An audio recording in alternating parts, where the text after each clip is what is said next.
Hello বন্ধুরা, সকলকে স্বাগত জানাই আমার চ্যানেল বৃষ্টি ডিভাইন ট্যারোতে। সবাই কেমন আছেন? হ্যাপি থাকবেন, পজিটিভ থাকবেন। জেন্ডার স্পেসিফিক রিডিং এটা একদম নয়। আমার ভিউয়ার্স মেল অথবা ফিমেল যে কেউ হতে পারে। Timeless collective general energy pick করা হয় বলে সবসময় সব কথা আপনার সাথে রিলেট নাও করতে পারে। টাইমলেস হওয়ার জন্য আপনার সামনে যখন রিডিংটা আসবে, আপনি এখান থেকে কোনো না কোনো গাইডেন্স কিন্তু পেয়ে যাবেন। All zodiac sign based reading কয়েকটা রাশি সিগনিফিকেন্ট থাকে বলে আমি সেগুলোকে মেনশন করে দিই। সর্বোপরি রিডিংয়ের এনার্জি যদি আপনার সাথে ম্যাচ হয়ে যায় তাহলে কিন্তু পুরো রিডিংটাই আপনার। আজকেই দেখে নেওয়ার চেষ্টা করব আপনার পার্সনের হিডেন হিলিংস কি আপনাকে নিয়ে, আপনার কারেন্ট এনার্জি, ডিভাইনের কোনো গাইডেন্স থাকলে সেটাও দেখে নেওয়ার চেষ্টা করব। রিলেশনশিপের হ্যাপি মোমেন্টস ভাবতে পারেন, পার্সনের নাম ভাবতে পারেন, তার ছবিও ভাবতে পারেন। ডিভাইন গাইড করবেন। আমার ভিউয়ার্স যার কথা ভেবে রিডিংটা দেখছেন তার হিডেন ফিলিংসটা কি আমার ভিউয়ার্সকে নিয়ে।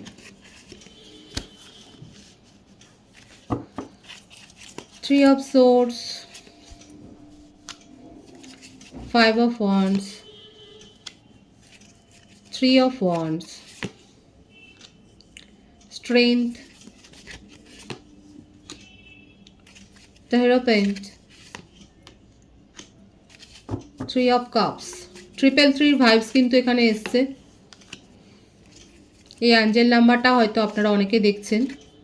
King of pentacles, temperance, eight of wands, two of pentacles, page of wands,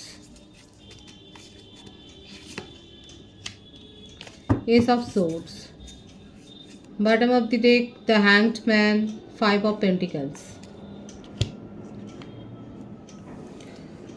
মিথুন, তুলা, কুম্ভ রাশি, মেষিং ও ধনু রাশি, কর্কট, বৃশ্চিক, মীন রাশি, বৃষভ, কন্যা, মকর রাশি। 12টা রাশি এখানে আছে। 333 আমি আগেই বলেছি।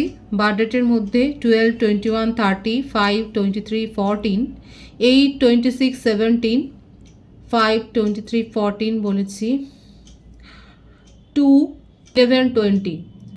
এই বার্থডেটগুলো বেশি দেখা যাচ্ছে বা আপনাদের সঙ্গে হয়তো এই ডেটগুলো কোনো না কোনোভাবে জড়িয়ে রয়েছে। এখানে যেটা দেখা যাচ্ছে, আপনার পার্টনার খুব রকচটা, তার মধ্যে একটা দম্ভ আছে, একটা ইগো কাজ করে এবং নিজের ইগো, নিজের মান সম্মান, নিজের কথা, মানে যেটা উনি বলে ফেলেছেন যদি সেটা বলে ফেলেন তো সেটা করতে হবে। এবং তার জন্যে তার জীবনে অনেক অপ্রীতিকর পরিস্থিতি কিন্তু তৈরি হয়েছে। জ্ঞানের অভাব নেই, প্রচুর জ্ঞান আছে। উনি খুব ভালো করে জানেন যে সব সময় যে তিনি সবটা ঠিক করছেন সেটা নয়, কিন্তু তা সত্ত্বেও না এই যে তার উপর একটা ইগো যেটা এত বেশি মানে অনিয়ন্ত্রিত হয়ে গেছে, সেটা এমন ভর করে যে উনি নিজেকে রুখতে পারেন না। এবং সেই জন্য দেখা যাচ্ছে উনি অতীতে অনেক ঝুটঝামেলায় ভেসেছেন। আর এই ঠিক কারণেই না ওনার সাথে সম্পর্কগুলো, ইমোশনাল সম্পর্কগুলো টেকেনি। আর এই না টেকার কারণটা উনি পার্টনারদের ওপরই দিয়ে দেন। এবং ওনার কাছে এটাই হলো দুঃখজনক ঘটনা, উনি নিজের বেস্ট এফোর্ট দেন কিন্তু তা সত্ত্বেও তার জীবনের রিলেশনশিপ টেকে না। কারণ দেখাই যাচ্ছে যে সেখানে একটা সমস্যা তৈরি করে দেন উনি নিজেই। এবং তারপরে উনি অপেক্ষাও করেন এবং হয়তো নিজের থেকে যোগাযোগও করার চেষ্টা করেন, ধৈর্য নিয়ে থাকেন। ওনার মধ্যে হ্যাঁ অপরিসীম একটা ধৈর্য রয়েছে, এমন নয় যে অধৈর্য হয়ে কোনো কাজ করে ফেলেন। ইগোটা বড় আছে, যেটা নিজে বলেন সেটা সবসময়তেই ঠিক। অন্য লোকের পরামর্শ নেওয়া বা অন্য কারোর থেকে মানে পরামর্শ নিয়ে কিছু করবেন সেই ব্যাপারটা খুব একটা এখানে দেখা যাচ্ছে না। আপাতত আপনার সাথে যেটা দেখা যাচ্ছে একটা সেপারেশন রয়েছে, সেপারেশনটা হয়েছে শুধুমাত্র তারই কারণেই, এবং আপনাকে খুব মিসও করছে। আপনার সাথে যোগাযোগটা উনি করতে চান। লং ডিস্টেন্স রিলেশনশিপে অনেকে রয়েছে, আপনার সাথে যোগাযোগ করতে চায়, আপনার সাথে রিউনিয়ন করতে চায় এবং তার জন্য নিজের পক্ষে যতটা সম্ভব এই রকম আড়ালে আবডালে চুপিসারেই কিন্তু কারোর কাছ থেকে হয়তো পরামর্শ নিচ্ছেন। মানে এটা তাহলে তখন ভাববেন যে কী করে হচ্ছে। দেখা যাচ্ছে যে উনি অনেক বেশি অনলাইনে হয়তো সমস্যার সমাধান দেখছেন বা কোনো রকম রিচুয়ালস হয়তো করছে, কারণ এই ভাইবসটা এসছে যে উনি এগুলো করছেন। উনি নিজের মানসিকতা চেঞ্জ করার কথাও ভাবছে, হয়তো এই পরামর্শটা উনি শুনেছেন বলেই হয়তো এখন সেটাই দেখছে যে হ্যাঁ ওনার মনে হচ্ছে যে হ্যাঁ নিজের জীবনে এই যে সম্পর্কগুলো সব ভেঙে যাচ্ছে কোথাও না কোথাও এটার জন্য নিজে দায়ী। এবং সেই জন্য একটা দোনামোনায় রয়েছে, নিজের স্বভাবের পরিবর্তন করতে চাইছে, নিজের মধ্যেও ক্ল্যারিটি আনতে চাইছে, আপনাকেও ক্ল্যারিটি দিতে চাইছেন এবং রিউনিয়ন করতে চান। খুব বেশি হইহুল্লোড় হয়তো তিনি পছন্দ করেন না। এবং এমন একটা দেখাচ্ছে ঠোঁট কাটা স্বভাবের, সে যে কোনো জেন্ডারই হতে পারে, জেন্ডার স্পেসিফিক রিডিং নয়, ফট করে বলে দেন কথাটা। লং ডিস্টেন্স রিলেশনশিপ আমি আগেই বলেছি, অনেকের ক্ষেত্রে এটা লং ডিস্টেন্স রিলেশনশিপ। নিজের মধ্যে ধৈর্যও আছে, আর ডিভাইনও বলছে এটা ডিভাইনলি গাইডেড একটা কানেকশন। এখানে 333 ভাইবস যেমন আছে, 555 ভাইবসও কিন্তু রয়েছে। আপনার পার্টনার কিন্তু জেনুইনলি আপনার সাথে নিউ বিগিনিং করতে চায় এবং ক্ল্যারিটিও দিতে চায় আপনার সম্বন্ধে। তার মনের মধ্যে একটা না আবেগ বা ছটফটানিটা দেখা যাচ্ছে, এবং সেই জন্যেই কিন্তু ওনার স্বভাব বিরুদ্ধে গিয়েই কিন্তু এইটা যে রিচুয়ালস করবে, কারোর পরামর্শ নেবে, এটা তার স্বভাবের বিরুদ্ধে। এটা অনেকবার ভেবেছে যে করবে কি করবে না, কিন্তু উনি করছেন। এমনকি টোটকাও অ্যাপ্লাই করতে পারে যে যাতে আপনি কমিউনিকেশন করেন। এই ব্যাপারগুলো কিন্তু আপনার পার্টনারের মতো দেখা যাচ্ছে। ওনার হিডেন থটে কিন্তু এটাই, আপনাকে নিয়ে খুব আবেগপ্রবণ হয়ে রয়েছে, আপনার সাথে কমিউনিকেশন করতে চায় এবং ধৈর্য ধরে অপেক্ষা করছে, এবং যথেষ্ট দেখা যাচ্ছে উনি কোনো রিচুয়ালস তো করছে যাতে আপনি তার সাথে কমিউনিকেশন করেন। এবং আপনার সাথে যে সম্পর্কটাতে একটা সাময়িক যেটা পজ, একটা যে বিরতি সৃষ্টি হয়েছে, সেটা যে যথেষ্ট ঝগড়াঝাটির মধ্যে দিয়ে হয়েছে সেটা দেখা যাচ্ছে, কিন্তু তার একটা হার্টব্রেক সিচুয়েশনও আছে। আর এই পরিস্থিতি আমি তো আগেও বলেছি যে ওনার জীবনে আগেও ঘটেছে, কারণ উনি একটা হামবড়া ভাব, এই ব্যাপারটা দেখা যাচ্ছে যে যেটা বলবে সেটাই ঠিক। উনি সবাই যে সবটা মেনে নেবে সেটা না, আর এই কারণেই ওনার জীবনের সম্পর্কগুলো কিন্তু ঘেটে গেছে, দূর হয়ে গেছে তার জীবন থেকে। এবং সেখানে উনি নিজের কোনো ফল্ট তো দেখতেই পাননি। উনি সবসময়তেই ভেবেছেন যে কি কারণে দূর হয়ে গেল সম্পর্ক বা কি কারণে ভেঙে গেল, এই ব্যাপারটা যেন উনি বুঝতেই পারছেন না। কিন্তু দীর্ঘদিন যাওয়ার পর উনি রিয়েলাইজেশন তো তার মনের মধ্যে একটা এসছে, এবং সেই জন্যেই কিন্তু নিজের স্বভাবের পরিবর্তনটা উনি করতে চাইছেন। আর এটাও দেখা যাচ্ছে আপনারা এক অর্গানাইজেশনেও কিংবা অনলাইনেও হতে পারে, হয়তো আপনারা একই সংস্থার হয়ে কোনো কাজ করেন। আপনার পার্টনারের পজিশন যথেষ্ট হাই, তার সোশ্যাল স্ট্যাটাসটাও হাই, আর একটু মেটেরিয়ালিস্টিক, মানে এই ধরনের ব্যাপারগুলো, ফাইন্যান্সিয়াল ব্যাপারগুলো উনি ভাবতেও ভালোবাসেন এবং সেগুলো মেনটেন করতেও ভালোবাসেন। সমাজ সচেতন, নিজের প্রেস্টিজ সচেতন, এবং নিজের সম্মান হানি করে কিছু করবে সেটা উনি ভাবতেও পারেন না, কিন্তু তবুও নিজের স্বভাবের বিরুদ্ধে কিন্তু উনি যাচ্ছেন একটু। আপনার সাথে কমিউনিকেশনেও আসতে চান এবং আপনাকে ক্ল্যারিটিও দিতে চান, এটা কিন্তু তার হিডেন ফিলিংসে একান্তভাবে কিন্তু দেখা যাচ্ছে, কারণ উনি কিন্তু আপনাকে খুব মিস করছে। আর এই ট্রান্সফরমেশনটা, এই ব্যাপারটাতে যেতে গিয়ে তার যে উনি যে অনেকগুলো ধাপ এগোবেন, পেরিয়ে যাবেন, সেটা কিন্তু দেখাই যাচ্ছে। আর সেটা নিয়ে অনেক যথেষ্ট ভাবনা চিন্তাও করেছেন, ভাবনা চিন্তা করে নিজের ইমোশনকে কিন্তু উনি আর কন্ট্রোল করতে পারছেন না। সুতরাং তার হিডেন থট কিন্তু খুব পরিষ্কার রয়েছে, আপনার সাথে কমিউনিকেশন করবেন এবং রিউনিয়নের ভাইবস, পজিটিভিটি ক্লেম করতে পারেন। আমি আপনার কারেন্ট এনার্জিটা দেখব।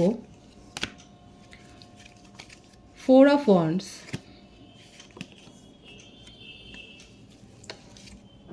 9 অফ সোর্ডস, 8 অফ সোর্ডস। বাবা, সোর্ডসের কার্ডই তো বেশি। 4 অফ সোর্ডস, দ্য ফুল। অনেকে হায়ার সোল কানেকশানে রয়েছে, কিন্তু হ্যাঁ, এটা আপনি দেখেছেন, এটা দেখা যাচ্ছে আপনার পার্টনার যেমন এখন পরামর্শ নিচ্ছেন, আমার ভিউয়ার্সরা যথেষ্ট প্রশিক্ষিত, এবং আপনারা আগেই পরামর্শ নিয়ে অন্তত এটা হয়তো জেনে নিয়েছেন যে আপনারা কোন কানেকশানে রয়েছেন, এবং আপনি জানতে পেরেছেন যে আপনারা একটা হায়ার সোল কানেকশানে রয়েছেন। অনেকের ক্ষেত্রে কালেকটিভলি দেখা যাচ্ছে আপনারা একটা হায়ার সোল কানেকশানে রয়েছেন, কিন্তু এই কানেকশানটা মেনটেন করতে গিয়ে আপনার মনে হচ্ছে আপনার মাথা ব্যথার কারণ হয়ে গেছে। আপনি নিজের জীবনে কোনো স্বচ্ছভাবে ডিসিশান নিতে পারছেন না। আপনার ফ্যামিলিতেও এই জন্যে গসিপ হচ্ছে, কারণ আপনি চেঞ্জ হয়ে গেছেন। এখন আপনি এগুলো অনেক বেশি চিন্তাভাবনা করে একটা সিদ্ধান্তে এসছেন যে যতই কানেকশান যাই থাকুক না কেন, আপনি নিজের জীবনে একটা নতুন করে শুরু করবেন। এই যে ঝগড়াঝাটিটা হয়েছে, এটা হচ্ছে তার রিপ্লাই। এই ঝগড়াঝাটির ফলে আপনি যে ডিপ্রেশনে আছেন, আপনি যে ডিসিশান নিতে পারছিলেন না, আপনি যে ফ্যামিলির একটা গসিপের কারণ হয়েছেন, সবটাই দেখা যাচ্ছে। হতে পারে যে আপনি এই সম্পর্কের জন্যই ফ্যামিলি থেকে আসা কোনো বিয়ের প্রস্তাবকেও হয়তো ফিরিয়ে দিয়েছেন এই সম্পর্কটাকে মেনটেন করবার জন্যে। কিন্তু আলটিমেট করতে গিয়ে আপনার কি মনে হলো, যে আপনার মনে হলো যে আজকে আপনিই আক্রান্ত, এই সম্পর্ক মেনটেন করতে গিয়ে ফ্যামিলির এগেনস্টে গেছেন, কিন্তু এই সম্পর্ক থেকে আপনি কি পেয়েছেন? একটা জিরো। কারণ এই মানুষটা নিজেকে নিয়ে, নিজের দম্ভকেই ভালোবাসে, নিজের দম্ভ, নিজের সোশ্যাল প্রেস্টিজ, নিজেকেই মানে সবসময় নিজে একটা ইগো। আর সেই জন্যই এখন আপনার মনে হচ্ছে দূরচাই থাক, আপনি নিজের জীবনে আপনি নতুন করে শুরু করতে চাইছেন এবং এখানে আপনি কোনো বাধা মানবেন না। আপনি নিজের মনের কথা শুনে যে নিজের পথে এগিয়ে যাচ্ছেন সেটাই দেখা যাচ্ছে। হতে পারে যে কারো ক্ষেত্রে আপনি হয়তো নিউ কোনো প্রপোজাল পেয়েছেন, কিংবা প্রপোজাল না পেলেও আপনি এখন নিজের মনে, নিজের তাগিদে এগিয়ে যাচ্ছেন নিজের জীবনে, সেটাই দেখা যাচ্ছে। হতে পারে কারোর মানে সঙ্গে আলোচনা করেই আপনি এইভাবেই নিজের মনকে পজিটিভ করেছেন। আপনি হয়তো হিলিং সেশন নিচ্ছেন, কিংবা নিজের থেকেই আপনি এগুলো শিখে নিয়েছেন এবং সেই করে আপনি নিজেরই যে ডিপ্রেশনের এই যে অবস্থাটা, এই যে ধীরে ধীরে আপনি সেটার থেকে পেরিয়ে এসে আপনি নিজের জীবনে কিন্তু পজিটিভিটি গ্রো করেছেন, নিজের সোল গ্রো করেছেন, নিজের মনের কথা শুনছেন, নিজেকে কী করে ভালো রাখতে হবে সেটা শিখে গেছেন, সবথেকে বড় কথা সেলফ লাভ করা শিখে গেছেন বলেই আজকে কিন্তু নিজের পথে আপনি এগিয়ে যাচ্ছেন এবং আপনার মনে হচ্ছে সেখানে নিজেকে ভালো রাখার জন্য কারোর পরামর্শ আর সেভাবে দরকার নেই। কারা এরকম পজিটিভ এনার্জি আছেন তাদের জন্য আমার গুড উইশেস, এবং আপনার যদি জন্মদিন থাকে সামনে, আমি আমার তরফ থেকে অনেক শুভেচ্ছা জানাচ্ছি, অভিনন্দন জানাচ্ছি। আপনারা ভীষণ ভালো থাকুন। এখানে দেখা যাচ্ছে আপনারা কিন্তু নতুনভাবে পুরো আপনার অবতার, যেটাকে আমরা বলি, নিজের অবতারকেই চেঞ্জ করে দিয়েছেন। নিউ লুকে, নিউ কথাবার্তায়, নিউ চিন্তাভাবনায় আপনি এসছেন। খুব ভালো আছে, পজিটিভ আছে এনার্জি, দেখে ভালো লাগলো। ডিভাইনের গাইডেন্সটা আমি দেখব যে ডিভাইন কি বলছে আপনার জন্য। Page of cups, new proposal. Divine বলছে আপনার কাছে নিউ প্রপোজাল আসছে সোলমেটের, আপনার দীর্ঘদিনের মনের কোনো ইচ্ছে পূর্ণ হবে। ও মাই গড, ভীষণ সুন্দর আছে এনার্জিটাকে অবশ্যই ক্লেম করে নেবেন যে আপনার মনের ইচ্ছে পূর্ণ হবে, আপনি সোলমেটের কাছ থেকে প্রপোজাল পেতে পারেন। আপনার জীবনে রোমান্টিক কানেকশানটাই ভীষণ ভালোভাবে আসছে, মানে আগামী সময়ে আপনি নিজের রোমান্টিক লাইফটাকে ভীষণ এনজয় করবেন সেটাই কিন্তু দেখা যাচ্ছে, এবং আপনি নিজেকে চেঞ্জ করেছেন বলেই কিন্তু এই পজিটিভিটিটা অ্যাট্রাক্ট করছেন সেটাই দেখা যাচ্ছে। রোমান্টিক লাইফ ভীষণ ভালো যাবে, তার সাথে সাথে বলবো আপনি প্রফেশনাল লাইফেও কোনো নিউ অপরচুনিটি পাচ্ছেন, আপনার দীর্ঘদিনের মনের কোনো ইচ্ছা পূরণ হতে চলেছে। তার সাথে একটা নেগেটিভিটি একটু এটাও রয়েছে যে অযথা কোনো ঝুট ঝামেলায় জড়াবেন না। হয়তো এত বেশি পজিটিভ হয়ে গেছেন, আপনার মনে হচ্ছে আপনি অনেক কিছু চেঞ্জ করতে পারেন, কিন্তু করতে গিয়ে হয়তো প্রতিরোধের সম্মুখীন হতে পারেন। সেই জন্যই বলছি অতিরিক্ত আবেগের বশে আবেগ তাড়িত হয়ে কোনো সিদ্ধান্ত নিয়ে কোনো ঝুট ঝামেলায় জড়াবেন না। আদারওয়াইজ আপনার সময় কিন্তু ভীষণ ভালো এসছে এবং এই পজিটিভিটিটা অবশ্যই ক্লেম করবে। রিডিংয়ের এনার্জি পজিটিভ আছে, রিডিংটা লাইক করে এনার্জি অবশ্যই এক্সচেঞ্জ করে নেবেন। সকলকে আমার চ্যানেলে অনেক স্বাগত ও শুভেচ্ছা জানাই। নতুন ভিউয়ার্সকে অনেক ভালোবাসা, আপনাদের ভালোবাসা সহযোগিতা এই পরিবারকে বৃহত্তর করে তুলুন। রিডিংটা একটু শেয়ার করে দেবেন, চ্যানেলটা সাবস্ক্রাইব করে দেবেন। সবাই ভীষণ ভালো থাকবেন।